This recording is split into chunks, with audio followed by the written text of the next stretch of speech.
Buenas tardes. En nombre del director de nuestra facultad, el doctor Abraham Hernández Paz, les damos la más cordial bienvenida a la sexta semana de la investigación, las ciencias sociales en la era digital.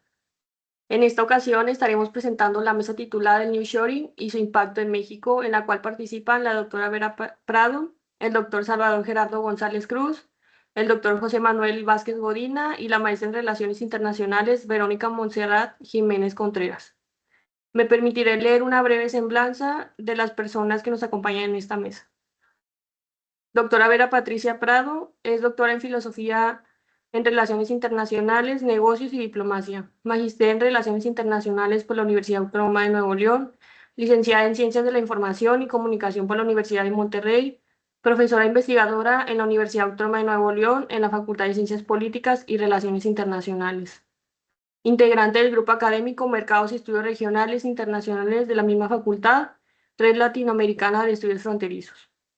Líneas de investigación, desarrollo y economía regional, economía social y solidaria, economía y políticas públicas, cuenta con los reconocimientos perfil PRODEP y del Sistema Nacional de Investigadores Nivel 1. Bienvenida. El doctor Gerardo Cruz González Cruz, profesor investigador de tiempo completo en la Facultad de Ciencias Políticas y Relaciones Internacionales de la Universidad Autónoma de Nuevo León. Es doctor en Ciencias Políticas por la UNL, líder del cuerpo académico Mercados y Estudios Regionales Internacionales, miembro del Sistema Nacional de Investigadores. Bienvenido. Doctor José Manuel Godina. Cuenta con un postdoctorado en Filosofía con orientación en Relaciones Internacionales, Negocios y Diplomacia, doctorado en Gerencia y Políticas Educativas, profesor de tiempo completo en la Facultad de Ciencias Políticas y Relaciones Internacionales de la UNL. Cuenta con perfil PROMED y es miembro del Sistema Nacional de Investigadores Nivel 1. Forma parte del cuerpo académico de Mercados y Estudios Regionales Internacionales con línea de investigación de política exterior en México. Bienvenido. Y la maestra en Relaciones Internacionales, Verónica Montserrat Jiménez Contreras, maestra en Relaciones Internacionales, licenciada en Contador Público, estudiante del doctorado en Filosofía con orientación en Relaciones Internacionales, Negocios y Diplomacia, maestra en Relaciones Internacionales y actualmente es profesora de asignatura y coordinadora de control en personal de la Facultad de Ciencias Políticas y Relaciones Internacionales de la Universidad Autónoma de Nuevo León. Y bienvenida. En esta mesa tenemos una hora de tiempo, por lo que cada participante tendrá un tiempo de máximo de 10 minutos para presentar. Una vez que hayamos terminado, tendremos una breve sesión de preguntas y respuestas y finalmente presentaremos la relatoría de la sesión. Bueno, iniciamos con el tema Nearshoring y su impacto en México por la doctora Vera Prado.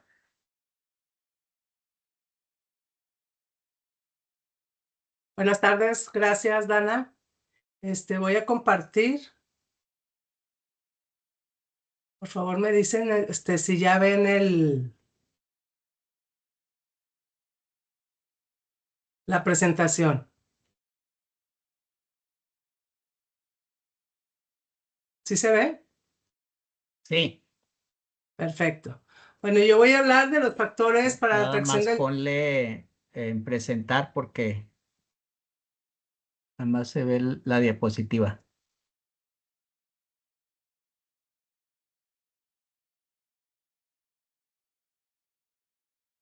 ¿Ahí?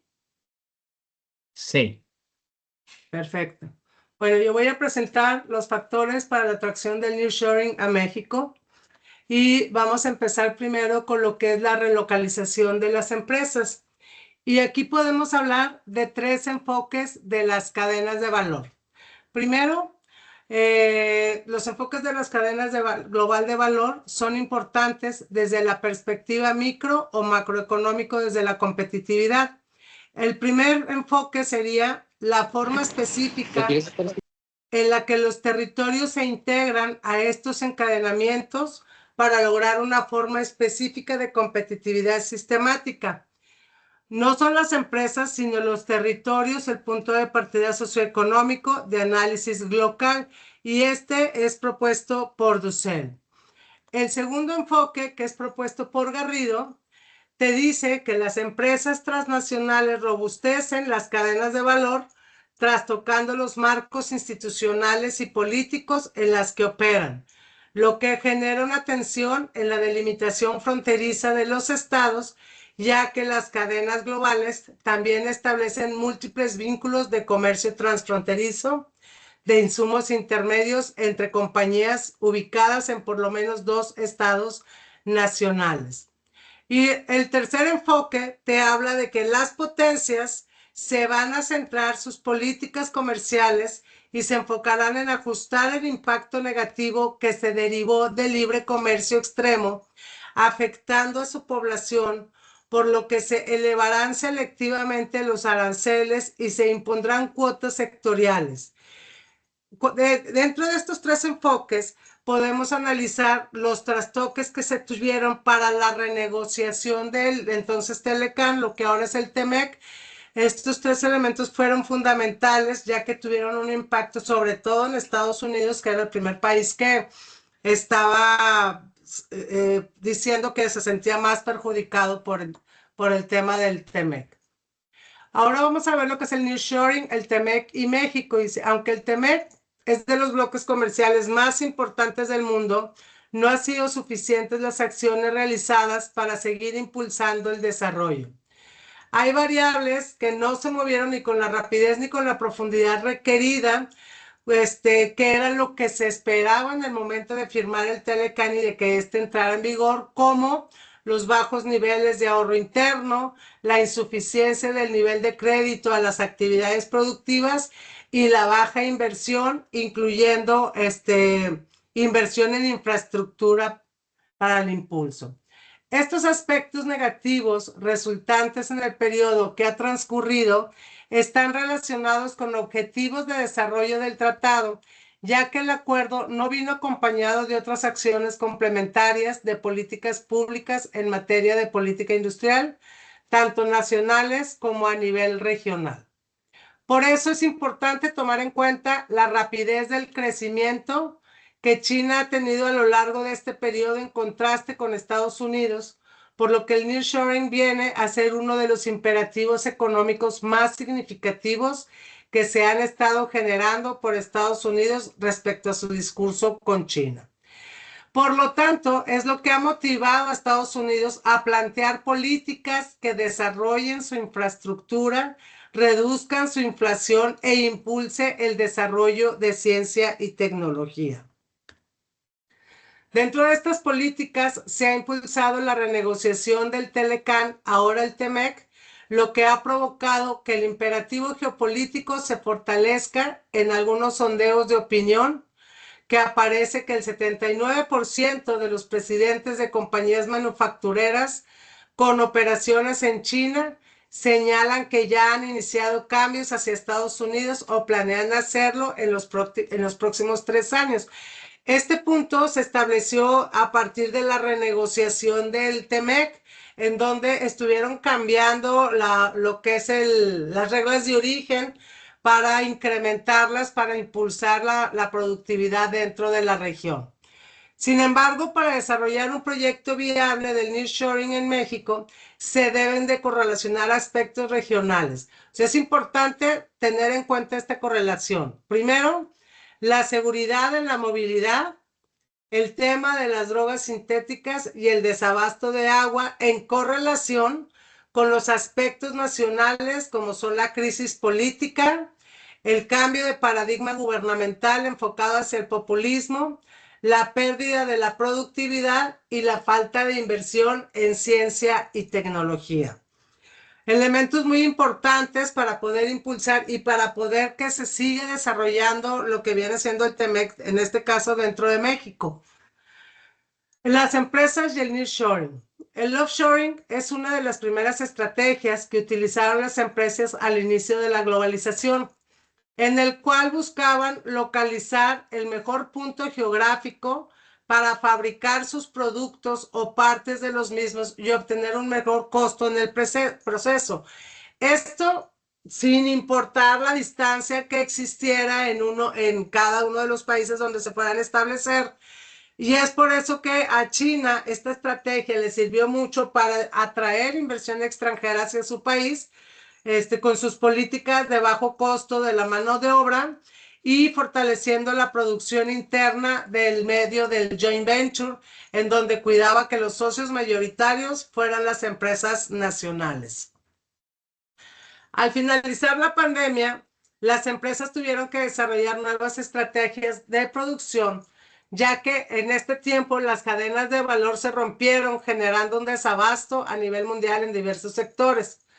Como consecuencia de la pandemia, varios países comenzaron a imponer políticas proteccionistas para proteger sus intereses. Sin embargo, al finalizar la pandemia, se vuelve a recuperar la importancia del impulso del desarrollo regional como estrategia para restablecer el desarrollo económico de los países. Y así, de igual importancia, restituir la cadena de valor con las empresas establecidas en la dimensión geográfica planteada. Es por eso que ante esta situación, las transnacionales se plantearon la reubicación de diversas plantas de producción con la finalidad de activar lo más rápido posible su cadena logística y de producción, estableciendo la importancia del nearshoring para las que no se encuentran ubicadas en su territorio. Bueno, durante el TEMEC también se dieron varios cambios, que el más importante pues fue los cambios en las reglas de origen, como ya lo mencioné anteriormente, y cambios normativos que se implementan dentro de la región. Por lo tanto, el nearshoring ayuda a minorar los riesgos asociados con la deslocalización de ubicaciones distantes. La contigüidad ofrece un mejor control de las operaciones, así como la disminución de las incertidumbres geopolíticas. Existen varios factores que influyen para convertir a México en un país atractivo del nearshoring, como es la vecindad con Estados Unidos, como es formar parte de una de las 3 regiones que son núcleos centrales de la globalización, y la eficiencia de costos laborales en México, que es más baja que en países desarrollados como lo son Estados Unidos y Canadá. Otro punto importante es la cantidad de tratados que México tiene, en donde básicamente las empresas que produzcan dentro del país pueden diversificar a diferentes regiones del mundo. El TEMEC como factor para atraer la inversión extranjera de China a México. Cuando entró en vigor el Tratado de Libre Comercio de América del Norte en el 94, las exportaciones chinas a México y Canadá eran muy modestas. Sin embargo, con el paso del tiempo, el país asiático se ha convertido en un socio comercial clave para estos países. Por ejemplo, en el 2022, China fue el segundo mayor proveedor de bienes para los países que integran el TEMEC. Y en este año las exportaciones de China a México alcanzaron 10.393 millones de dólares, mientras que en la región del TEMEC sumaron aproximadamente 704.000 millones de dólares en el mismo año. Estas cifras resaltan la creciente influencia económica de China en la región.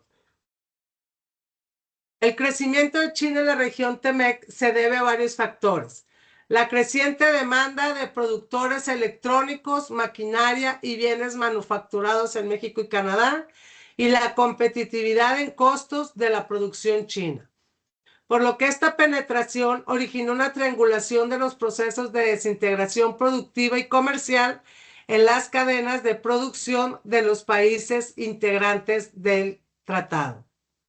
Este crecimiento de la influencia china en la región fue uno de los elementos que urgía la renegociación del TEMEC, además de la necesidad de modernizar el tratado. China aumentó su participación en las cadenas globales de valor desde 2001 y se le ha considerado como un miembro no invitado en el proceso de integración norteamericano. Este tratado se renegoció con la finalidad de modernizarlo y entró en vigor el 1 de julio del 2020, convirtiéndose en el epicentro de la transformación económica en el tema del nearshoring. El nuevo tratado ofrece oportunidades a la industria estadounidense, canadiense, así como a la mexicana, de tal manera que puede integrar proveedores nacionales a las cadenas de valor, así como en la promoción de nuevas inversiones. ¿Qué cambios se realizaron que impulsan el nearshoring? Bueno, en el capítulo 4 del tratado se plantea que el valor de contenido regional incrementó del 62% a un 75% en la producción regional. Esto se va a dar se dio paulatinamente, lo que significa que para que el bien se pueda considerar que cumple con el valor porcentual establecido del total de los materiales que conforman el producto deben de ser producidos en la región TEMEC. Entonces, por ejemplo, en el 2020, el BCR será del 66%, y en los años siguientes se incrementará gradualmente. En el año 2021 fue del 69%, en el 22 fue del 72% y en el 23 fue de un 75%. Lo que en el momento de nosotros analizar las estadísticas, que lo vamos a ver al final de la presentación, nos vamos a dar cuenta que sí tuvo mucha influencia estos cambios que se dieron dentro del TEMEC para el proceso de nearshoring y atraer inversión a México. Uno de los objetivos de incrementar el BCR es que se disminuyan las importaciones que se realizaban de Asia y se incremente la producción regional. Y como consecuencia de esto, las firmas globales y empresas asiáticas, así como las chinas, han estado buscando cuidar su presencia en el mayor mercado del mundo, el estadounidense. Esta oportunidad la debe aprovechar México para acoger la mayor cantidad de empresas que estén buscando óptimas condiciones productivas y comerciales, lo que también ayudaría a diversificar el origen de la inversión extranjera directa. Y en esta gráfica podemos ver, por ejemplo, que a partir del 2020, que es cuando entra en vigor, se incrementa las inversiones de China en México. Podemos ver en la línea que está en rojo lo que son las nuevas inversiones, ¿sí? Y la línea que está en gris, las reinversiones. Por lo tanto, lo que se puede ver es que se incrementa básicamente de tener, como decíamos al principio de la presentación, una inversión nula, prácticamente se incrementa más del triple lo que son las inversiones y las nuevas inversiones de China en México. Por mi parte sería todo. Gracias por su atención. Gracias, doctora. Bueno, a continuación, el doctor Salvador Gerardo González Cruz. Muchas gracias. Voy a compartir.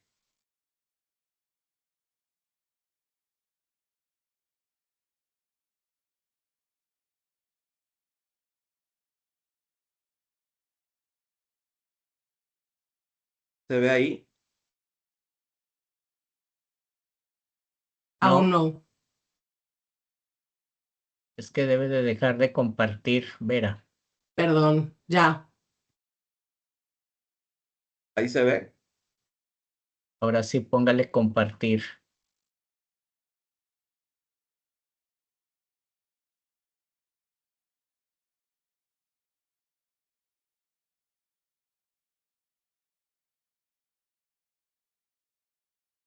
Ahí se ve la presentación.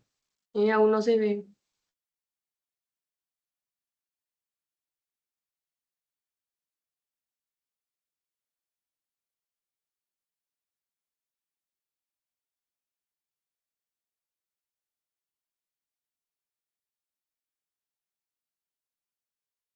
Creo que ahí sí ya se ve, ¿verdad? Sí, ya listo, gracias.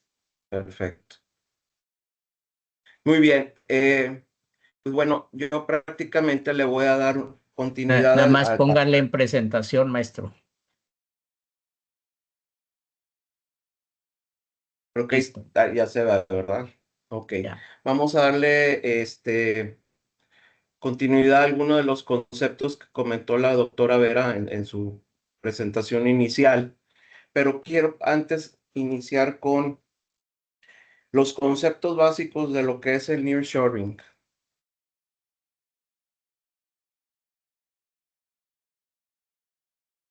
Tenemos entonces, permítanme tantito,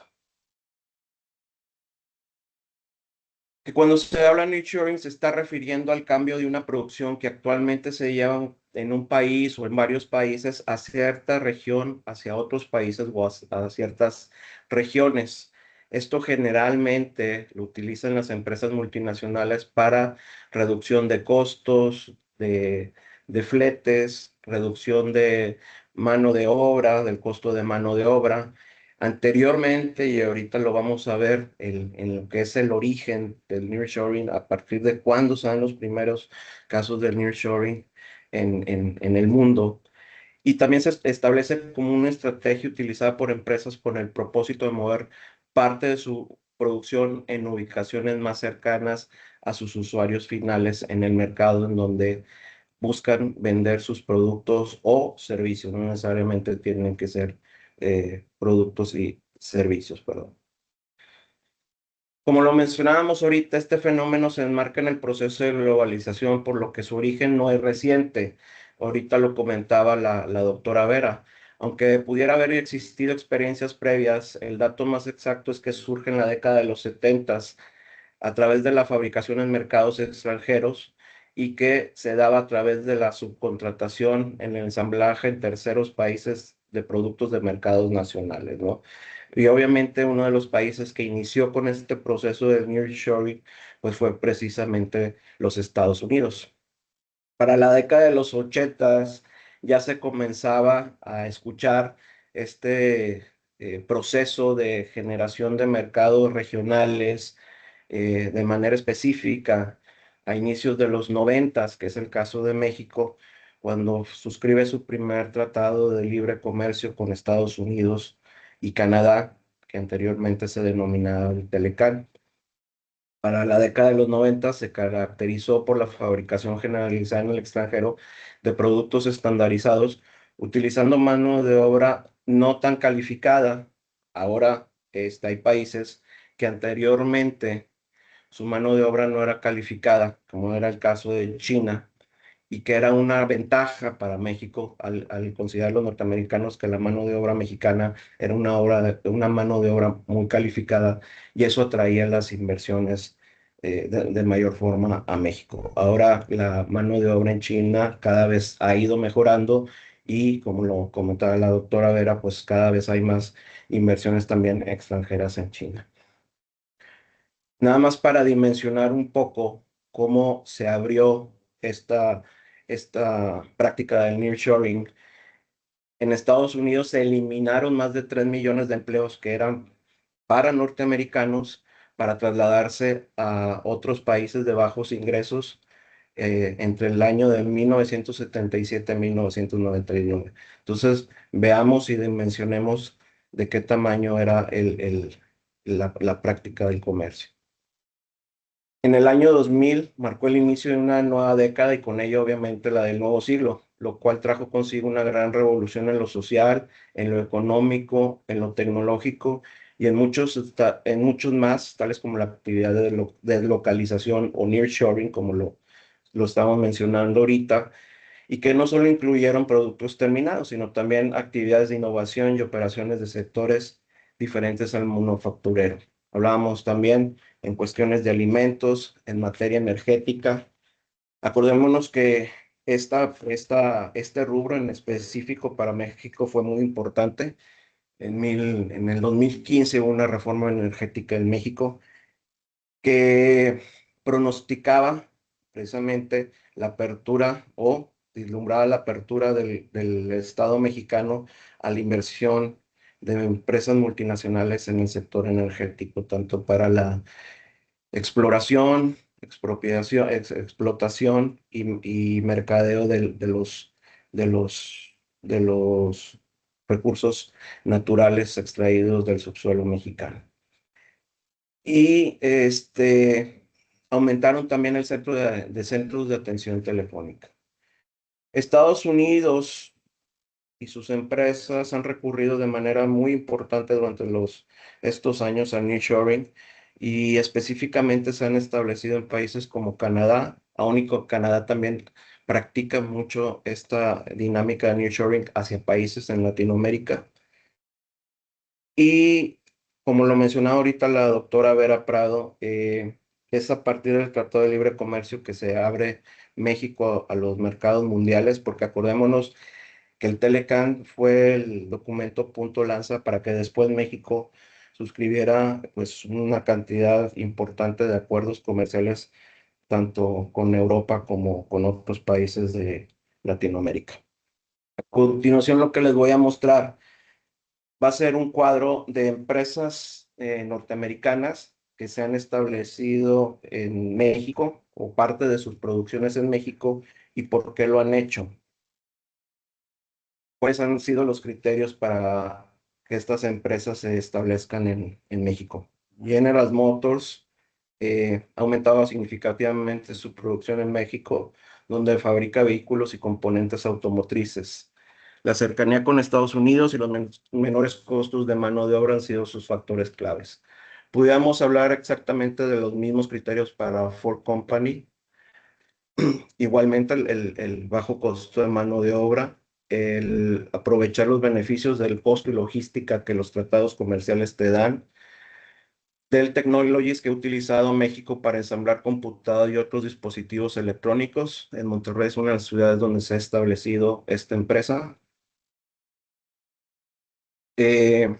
Honeywell, que es un conglomerado industrial donde producen componentes aeroespaciales y productos de automatización y soluciones tecnológicas. Y así nos podemos ir con otro, esto es solamente una muestra de las muchas empresas que existen en México y que han decidido hacer del nearshoring una práctica común para el mejoramiento y la producción de sus productos hacia el extranjero. En el caso de Canadá tenemos a Magna International, Bombardier. Yo creo que algunos de ustedes ya han escuchado de esta empresa Bombardier que se dedica prácticamente a la industria aeronáutica y que ha trasladado su producción a México y a otros países cercanos para la fabricación de componentes de avión, trenes de aterrizaje. El nearshoring le ha permitido reducir costos y mantener operaciones cerca de los principales mercados. Lidmar, Gildan Activewear y Scotiabank. Scotiabank, aun y cuando no es una empresa manufacturera, ha utilizado el nearshoring como una estrategia de operaciones globales y ha trasladado parte de sus operaciones de servicio y tecnología a países de Latinoamérica como México, Colombia y Perú. Aquí tenemos otros ejemplos de empresas canadienses que de alguna manera se han instalado en México. Ahora, hablaba ahorita la doctora Vera de la importancia del nearshoring y cuál van a ser sus efectos o han sido sus efectos en México durante todos estos años. Para el tercer trimestre del año 2022, Banxico presentó un reporte donde determina o destaca que el nearshoring es uno de los principales factores impulsores del sector manufacturero en la región del norte del país. Tal documento también correlaciona el nearshoring con la recuperación en el turismo de negocios, especialmente observado en la segunda mitad. Ahora, aquí yo quisiera hacer mención que si ustedes recuerdan, en estos años pues prácticamente se presentó el fenómeno del COVID como un fenómeno de salud pública, lo cual trajo el trastocamiento de operaciones de todas las empresas a nivel mundial. Por ahí ustedes muy probablemente escucharon de la crisis de los contenedores en los puertos más importantes del mundo, donde prácticamente se generaron eh, eh, embudos del tráfico de contenedores porque no había la gente suficiente para operarlos, muchos por las previsiones sanitarias que los gobiernos establecían, otras porque pues lamentablemente fallecieron muchísimas personas, dentro de ellas pues operarios dentro de los puertos. Y la otra pues también la crisis de los semiconductores en el mercado automotriz, lo que llevó a trastocar todo el mercado automotriz y de otras ramas por la crisis de los semiconductores. Esto se agravó obviamente también por cuestiones inclusive climáticas. Vean cómo factores externos a lo que es el comercio como son las cuestiones climáticas, afectan las producciones. En Japón se presentaron las sequías más importantes en más de 50 años, y si ustedes saben, para crear semiconductores se requiere mucha agua. Entonces el Estado japonés pues decidió priorizar el abasto de agua para los habitantes de Japón, obviamente para cuestiones de comercio. Y por el otro lado, el otro productor de semiconductores pues es Estados Unidos.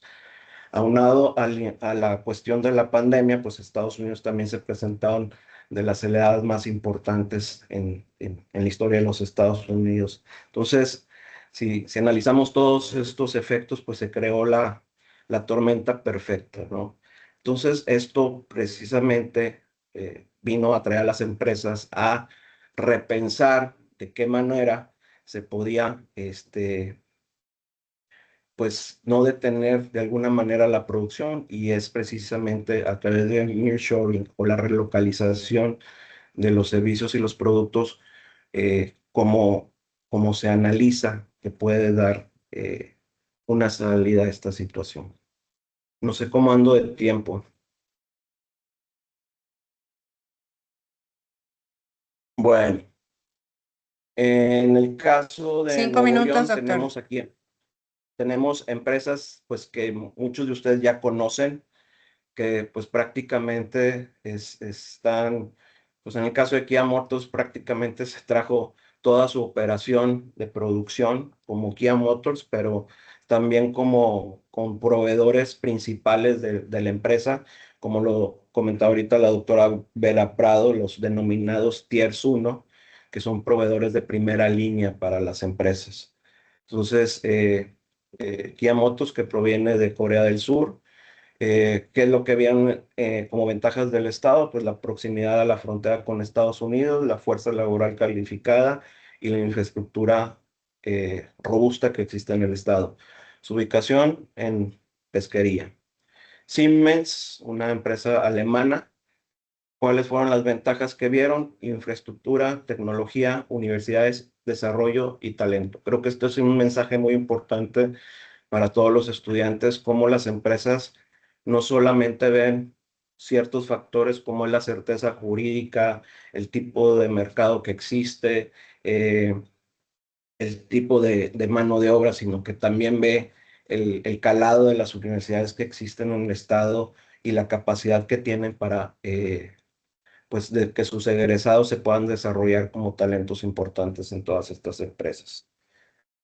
Las voy a mencionar, quien quiera la presentación se la puedo compartir para que la analice un poquito más despacio. Tenemos empresas como Caterpillar, encargada de maquinaria pesada, Lego, Mattel, Polaris. Todas estas empresas pues han visto bondades en el mercado del estado de Nuevo León para poder desarrollarse y poder comercializar sus productos de manera importante hacia los mercados de interés que tienen. En Baja California tenemos empresas como Medtronic, esta que se encarga de dispositivos médicos, específicamente son marcapasos, son empresas que empezaron con la creación de marcapasos. Su headquarter está en Minnesota, específicamente en la ciudad de Minneapolis, y trasladó parte de su producción por su cercanía a California a Tijuana. Panasonic, Samsung, también empresas japonesas y coreanas se han establecido en Tijuana como puntos estratégicos para su desarrollo. Igual Honeywell, Fender, a lo mejor ustedes conocen esa empresa, se dedica a la creación de instrumentos musicales, se encuentra en Ensenada. Asimismo, lo propio con Chihuahua, empresas como Foxconn, Delphi, Johnson Controls, Lear Corporation, Honeywell y Bosch, pues se han establecido en ciudades en el estado de Chihuahua. Y finalmente Coahuila, que ya por muchos años pues sabemos que General Motors ha estado instalada en Ramos Arizpe, Fiat Chrysler en Saltillo igualmente, Tupi, que es una empresa brasileña en Saltillo, Freightliner, Magna Internacional, Lennox, John Deere y Racine. Entonces, pues ustedes saben, General Motors no es una empresa que haya nacido ayer y que se haya establecido en Ramos Arizpe. O sea, ya hemos platicado de los orígenes del nearshoring a partir de los años 70 y creo que, y con base en lo que ha sucedido a nivel mundial, va a ser una situación muy recurrente. Se dice que en el estado de Nuevo León, pues es uno de los estados que tienen mayor proyección en el desarrollo de esta modalidad, pero al igual que otras situaciones, pues son temporales, entonces hay que estar preparados para ese periodo. Simplemente para terminar, quisiera comentar pues que es importante que el Estado mexicano, como Estado-nación, el Estado de Nuevo León, cuenten con organismos u oficinas que sigan promocionando pues sí, la inversión extranjera en nuestro país y en nuestro estado, ¿no? Eh, por ahí hay un artículo del director de la Cámara de Comercio de Estados Unidos y menciona que es importante que el Estado mexicano siga haciendo promoción del tipo de ciudades y tipo de estados, con cuáles son sus ventajas y bondades, tanto del capital humano como de infraestructura para poder invertir en México. Anteriormente, el organismo que realizaba esto, pues era ProMéxico, ¿no? Es un organismo que estaba o que existía en administraciones pasadas, que esta administración anterior, pues prácticamente se desapareció. Entonces, creo que los estados, de manera independiente, las entidades federativas y el Estado mexicano como tal, debe crear las condiciones propicias para fortalecer, pero sobre todo garantizar la inversión extranjera.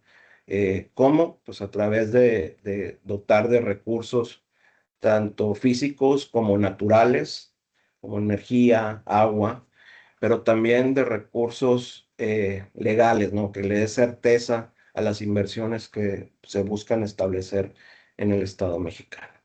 Y pues con esto termino. Muchas gracias por su atención. Gracias. Bueno, ahora pasamos con el tema de los desafíos de la política exterior de México durante el sexenio de Claudia Sheinbaum por el doctor José Manuel Vázquez Godina.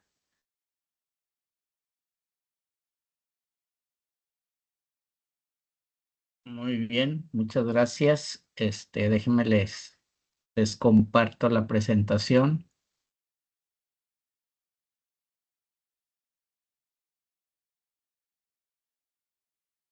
Ahí me confirman si se está viendo. Sí, ya se ve, gracias. Muy bien, ya después de escuchar ahí a mis compañeros, la doctora Vera, el doctor Salvador, viendo estas nuevas prácticas que, como mencionaban mis antecesores, pues se viene dando cada vez más, se va incrementando, como decía el doctor Salvador, a partir de la pandemia, de la crisis de los conectores, que en el caso de China, el caso de Japón, y que México, pues en esta nueva etapa del gobierno, pues debe de aprovechar, debe de generar nuevas estrategias. Y aquí vemos el punto en la cual yo estoy marcando esos desafíos de la política exterior. Es decir, aquí menciono, si partimos desde el concepto de lo que es la política exterior como esa actividad que tiene el Estado, nación, dentro del sistema internacional, pues siempre va a depender de esos intereses del grupo que se encuentra actualmente en el poder. O sea, hablamos del partido político, pero también de la persona de Claudia en cuestión de cuáles serían sus intereses, tanto personales e ideológicos, para poder atraer mayor inversión extranjera directa. Aquí comenzamos con lo que es la definición de lo que es la política exterior, qué entendemos por política exterior. Y siempre la política exterior viene siendo esos mecanismos que se van a establecer al momento de generar un diagnóstico, y partiendo de aquellos factores internos y externos que normalmente influyen al momento de diseñar una política exterior, y principalmente en esta área de la inversión extranjera directa. O sea, ¿qué es lo que se espera para México en el caso del comercio exterior? ¿Qué es lo que esperamos que vaya a generar en materia de política exterior? Y esos son los beneficios que se tienen dentro de una política exterior activa. O sea, esperamos nosotros que Claudia venga a renovar, venga a reestructurar la política exterior y sobre todo con el objetivo de incrementar el comercio internacional, es decir, principalmente tener mayor presencia de México en los foros multilaterales internacionales, siendo la primera mujer como presidenta en el país que se vea que existe, perdón, una mujer al frente y que va llevando las riendas del poder adecuadamente.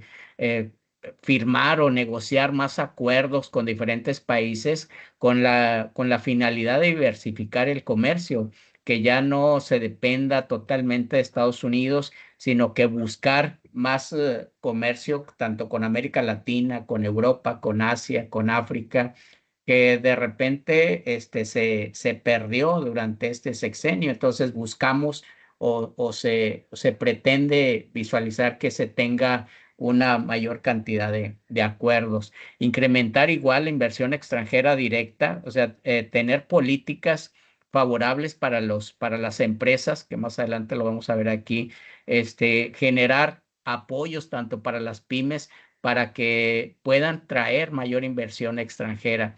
Y dentro del desarrollo, pues esa implementación, implementar programas que puedan apoyar a las pymes. De repente hay formas de inversión a través de las pymes, que es a través de los bancos y a través del gobierno, y que muchas de estas desconocen aquellos programas que el mismo gobierno tiene y que no son acreditables. Generación de empleos. Esta es la forma mediante la cual también se busca a través del apoyo a las empresas generar más empleos. El nearshoring que estamos comentando es una forma mediante la cual se busca generar más empleo, que la producción sea de aquí del país, que la mayor cantidad del producto de estos proveedores sea de México y que no vengan del extranjero. Por eso es generar empleo y al mismo tiempo mejorar la calidad de vida de los habitantes. Y también dentro de mejorar la calidad de vida es extenderla, que no se ubique solamente en algunos estados, porque solamente estamos hablando de unos cuantos, mientras que los demás quedan fuera. Entonces, la idea es diversificarlo en más estados. Y en cuestión de la innovación y tecnología, pues lo que esperamos dentro de estos beneficios de la política exterior es de que se puedan diseñar e implementar programas de apoyo a sobre todo aquellas empresas que se dedican a la innovación de la tecnología. Y sobre todo este punto que es para mí es muy importante, que es la vinculación del gobierno-empresa. Es decir, hacer estudios de aquellas empresas que producen tecnología, que producen innovación y que se les apoya a través de programas. Y en el otro, que es la vinculación gobierno, empresa, universidades, también vienen los programas de apoyo. Aquellas universidades que desarrollan innovación tecnológica también se les debe de invertir, se les debe de apoyar, pero al mismo tiempo estas universidades que desarrollan innovación también deben de crear programas para apoyar a aquellos estudiantes o egresados en cuestiones de innovación de tecnología, y sea una vinculación entre las universidades y las empresas para que se estén apoyando y que la innovación sea de parte de México, que no vengan del extranjero, que toda ese capital humano, ese capital universitario se quede aquí en el país. Hablaba ahí el doctor Salvador del caso de Kia y estamos esperanzados de que este nearshoring apoye más a la producción nacional y que exista esa vinculación entre estos tres. Hablamos también de estos desafíos que se tienen. Uno de los desafíos que yo veo aquí es la desigualdad económica, es decir, que estos programas de apoyo tanto a las pymes, que las pymes son las que generan mayor cantidad de empleo, y con la innovación y la tecnología que se produzcan aquí y que ellas se conviertan en proveedores de esas empresas, pues al mismo tiempo que estás generando empleo, vas a disminuir la desigualdad económica, pero se requiere una política industrial, una política que vaya enfocada a estas pymes que están generando empleo y ayuden al desarrollo del país. Y la otro desafío es en cuestiones de dependencia económica. Es decir, el nearshoring habla de la producción y al mismo tiempo te va generando una disminución de dependencia comercial. Es decir, tienes que buscar a través de mercados o a través de las ganancias todas las ventajas que se tienen. Una de las ventajas que, por ejemplo, aquí se menciona la guerra comercial entre Estados Unidos y China, te da la oportunidad de generar tus propios productos y convertirte en los proveedores, no simplemente emblanzar, no solamente maquilar, sino producir, generar tecnología, generar producción y también no solamente esta guerra comercial, sino aprovechar las ventajas que te trae el comercio internacional en otros mercados. Aquí vemos también otro de los desafíos es que no se pierdan tantos empleos. De repente llegan empresas y que traen a sus propios trabajadores y la idea de aquí es no traer trabajadores, sino que se generen los mismos empleos aquí en el país. Y ahí estamos hablando de estos armadoras automotrices, como el caso de aquí de Nuevo León, Aguascalientes, Guanajuato, Puebla, que sí tienen armadoras, que sí tienen empresas, pero que en su mayoría traen empleos del extranjero. Y la idea de aquí es de que te conviertas en el proveedor en el tier 1, tier 2, tier 3 y que aquí mismo te estés produciendo y puedas generar la misma productividad. Y otro es la identidad, que no se pierda la identidad del mexicano, que no se pierda la identidad de lo que es como nación, como país, que lo que se busca es de que en todos esos conflictos internacionales, pues que sea como siempre ha existido a través de la historia, ¿no? Promover la paz, que esté siempre a favor de la pacificación, que se utilice una diplomacia más educativa, una diplomacia cultural, eh, una diplomacia blanda para poder atraer mayor inversión. Sin embargo, debemos de aceptar que existe una serie de factores internos y externos que siempre están al pendiente de cómo se diseña la política exterior y que ahorita en estos momentos y en los próximos 3 años, pues va a ocasionar mucho ruido, como es el sistema político, ¿no? La legitimidad del gobierno.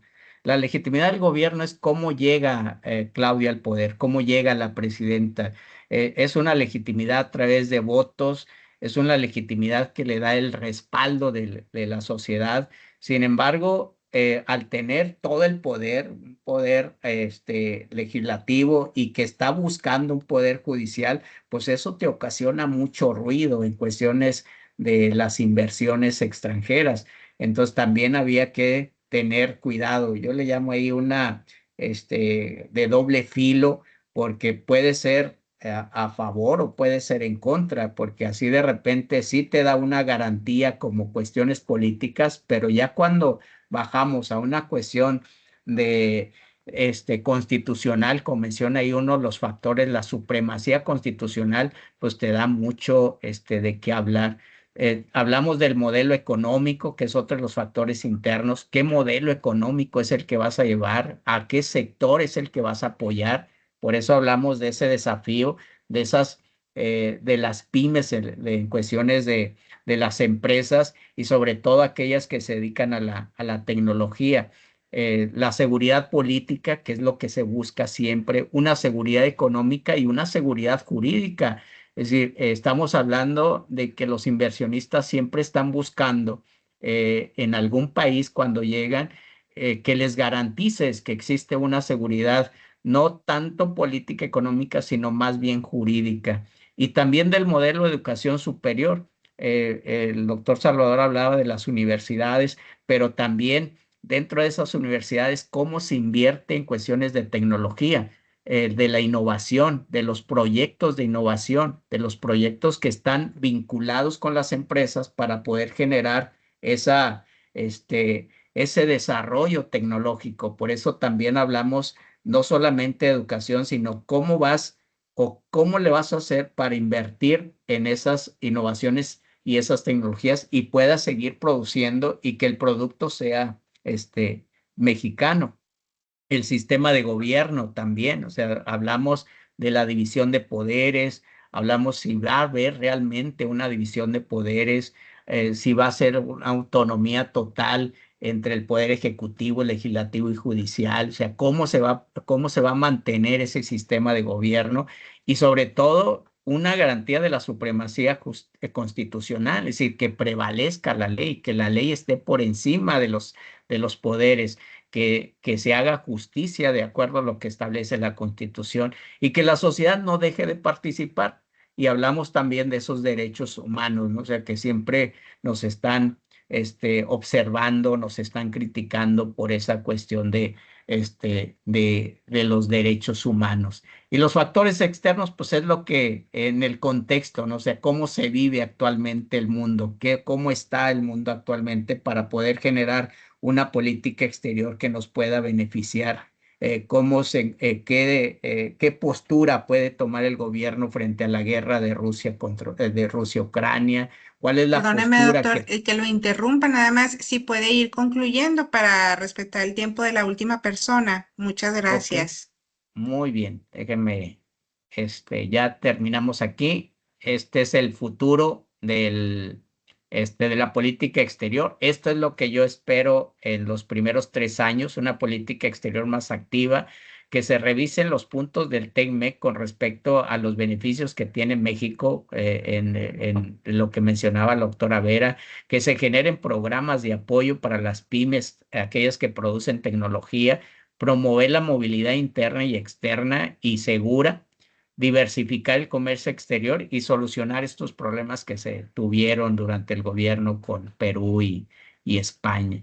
Y finalmente, pues ya en los últimos 3 años, eso es lo que se espera, ¿no? Que se promueva más el liderazgo de la mujer, no solamente local, sino internacional, incrementar la inversión extranjera directa y aprovechar las ventajas que se tiene el comercio exterior, dar resultados positivos de los objetivos de desarrollo sustentable y finalmente, pues promover la vinculación de las universidades y las empresas.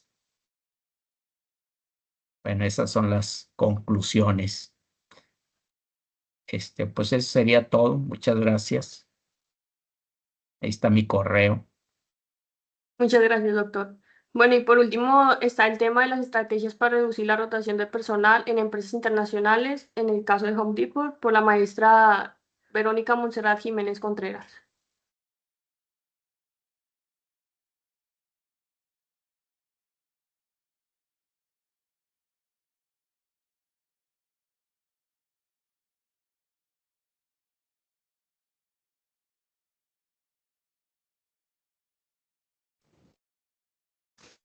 Hola, buenas tardes. No sé si ya se puede ver la presentación.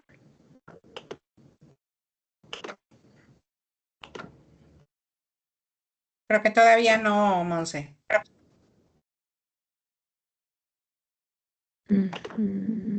Ok. ¿Listo? Aún no se ve todavía.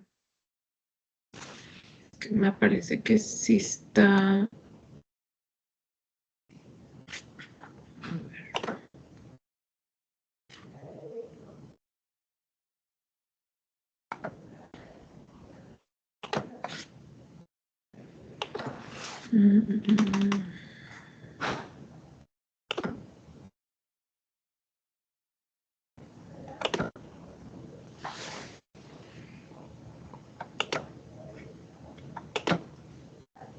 Ahí ya aparece, doctor.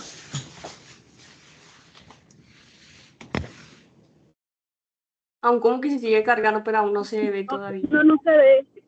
Todavía no se ve. A ver, espérame. Listo, ya se ve. ¿Sí? Ok. Sí. Bueno, mi tema habla sobre las estrategias para reducir la rotación de personal en las empresas internacionales. En este caso, pues me estoy enfocando en la empresa de Home Depot y pues es un avance de mi tesis hasta donde llevo ahorita trabajado. Mi asesora de tesis es la doctora Bárbara Rodríguez y mi coasesora la doctora Ana María Rom.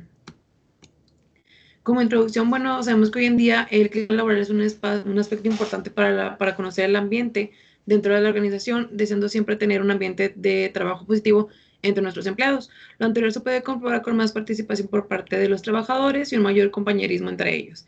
De lo contrario, se presentarían factores que puedan afectar la organización como la rotación de personal y eso a su vez pudiera afectar la estabilidad y productividad dentro de su ramo.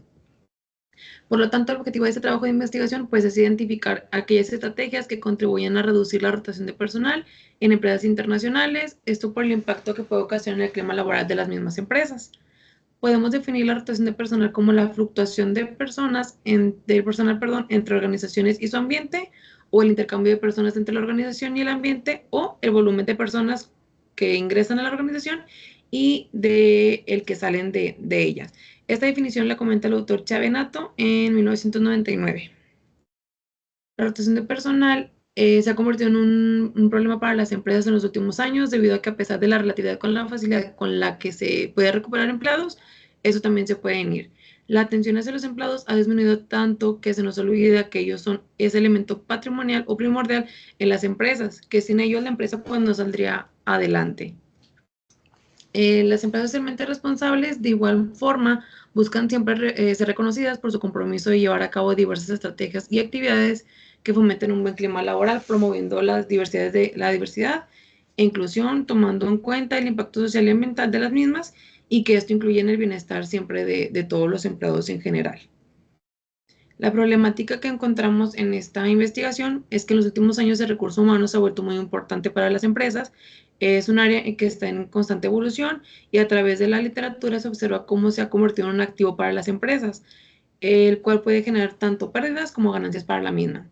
No obstante, sabemos que el personal va adquiriendo un conocimiento sobre el puesto asignado específico. Esto a su vez lo va haciendo más importante para los conocimientos adquiridos, que se convierte en una inversión monetaria, ya que esta se le invierte a la persona en su conocimiento y el día que ellos se van, pues ese conocimiento se queda como perdido. Existe la rotación de personal cuando el trabajador decide irse sin avisar de la empresa, se trata de cubrir ese puesto con otro empleado para seguirá estando un puesto vacío y se seguirá rotando el personal, lo cual se convierte en un factor de alta importancia en las empresas, pues más que una causa es un efecto que se da por los resultados de factores internos o externos. Así que la posición con respecto a las empresas pueden ser dos. La primera se verá reflejada en cierto grado los beneficios que se obtenga el empleado en el puesto en el que se retire de la empresa, y la segunda será cuando se contrate el nuevo elemento para un puesto determinado. Lo recomendable sería que se le mencionan los beneficios por estar en ese lugar, las prestaciones, sueldos, que son realmente los que van a adquirir ya estando dentro de la empresa. Todo esto me lleva a formularme la siguiente pregunta: ¿cuál es el impacto de la rotación de personal en el clima laboral de una empresa socialmente responsable? De acuerdo al autor Hernández, en 2017, él menciona que las causas que provocan la rotación de personal se dividen en causas forzosas y voluntarias, las cuales pueden ser por muerte, jubilación, incapacidad permanente, enfermedad, renuncia del trabajador, despido por razón familiar o personal, entre otras. La rotación de personal en muchas ocasiones es la consecuencia de un ambiente negativo que no permite el desenvolvimiento de los trabajadores en la misma. En la actualidad, en la literatura no se encuentra un modelo que explique las variables que originan el fenómeno de la rotación de personal, lo cual puede afectar a un clima laboral. Por lo tanto, será necesario en esta investigación aplicar encuestas al departamento o empleados en donde se encuentra un alto índice de rotación de personal para identificar las variables que originen el fenómeno de la rotación de personal. Mi objetivo general pues, es identificar aquellas estrategias que me ayuden a reducir la rotación de personal en empresas internacionales. Y los objetivos específicos: identificar las causas que la provocan, analizar los tipos de capacitación de personal que ofrecen en las empresas, enumerar los tipos de motivación que emplean las empresas internacionales y conocer el proceso de selección del personal que utilizan las empresas con un clima laboral positivo. Como hipótesis tengo 4 ahorita, que es el desarrollo profesional, la capacitación, remuneración económica y la estabilidad laboral. Y mi diseño de investigación va a constar en un diseño secuencial exploratorio. Consistirá primero en explorar cualitativamente con una muestra pequeña y luego determinar si los hallazgos cualitativos se generalizan en una muestra más grande. La primera fase del estudio será una exploración cualitativa de rotación de personal en el área donde se recopilarán entrevistas de los departamentos de gerencias y recursos humanos en Home Depot, y los hallazgos cualitativos se utilizarán para desarrollar las medidas para identificar estrategias para reducir la rotación de personal por medio de un número de personas o de la muestra seleccionada. En la parte ya cuantitativa, estará planificada tentativamente con un cuestionario con aquellas estrategias que consideran los asociados de las diferentes áreas de la empresa para reducir la rotación de personal, en donde se recopilarán 20 preguntas y serán relacionadas con las variables encontradas hasta el momento. Yo hice como un mapa para ver las estrategias que ahorita yo tengo identificadas, que son las más elevadas, que es la estrategia de asociadas a la motivación, que viene siendo el desarrollo profesional y la capacitación, y las estrategias asociadas al clima laboral, que son la remuneración económica y la estabilidad laboral, que en teoría, si estas cuestiones o estas variables se cumplieran, evitamos la rotación de personal. Pero si es todo lo contrario, que no se cumplan con esas expectativas, nos generan una rotación de personal alta en la empresa. Hasta ahorita estamos llevando el proceso de operacionalización de las variables, que es identificar un concepto, la definición y preguntas sobre cada variable, y en la tablita que les muestro en esta parte, que la motivación tiene como dimensión el desarrollo profesional y la capacitación, y el desarrollo profesional yo me estoy yendo por la definición del autor Nicolás Fernández en 2002, que dice que es un esfuerzo organizado y formalizado que se centra en el desarrollo de trabajadores más capacitados, y las dimensiones que abarcan es la competitividad, el crecimiento laboral, el rendimiento laboral y la promoción interna. Y de aquí ya saco unas preguntas para poderlas aplicar en mi instrumento, que es una prueba piloto, y así sucesivamente me voy operacionalizando cada una de las variables encontradas. La prueba piloto consta ahorita de 10 preguntas sobre una variable con 2 componentes, que es la que les muestro aquí las preguntas, que son como las que hemos estado implementando. Y hasta ahorita nos ha dado un resultado como prueba piloto alto en estadísticos de fiabilidad, que salimos con 0.92, y así he estado haciendo con cada una de mis variables. Y sería todo de mi parte, doctora. Gracias, doctora. Maestra. Bueno, con eso llegamos al cierre de esta sesión. Les invitamos a continuar con las sesiones que se están desarrollando dentro de la 6ª semana de la investigación. Muchas gracias. Muchas gracias a todos y todas. Excelente tarde. Gracias. Muchas gracias. Muchas Buenas tardes. gracias. Buenas tardes. La sesión quedó grabada. Vamos a ver si podemos, como quiera, más adelante compartirlas para que tengan su video. Gracias. Gracias. Gracias, doctora Gaby, gracias. Bye. Gracias, Bye. doctora.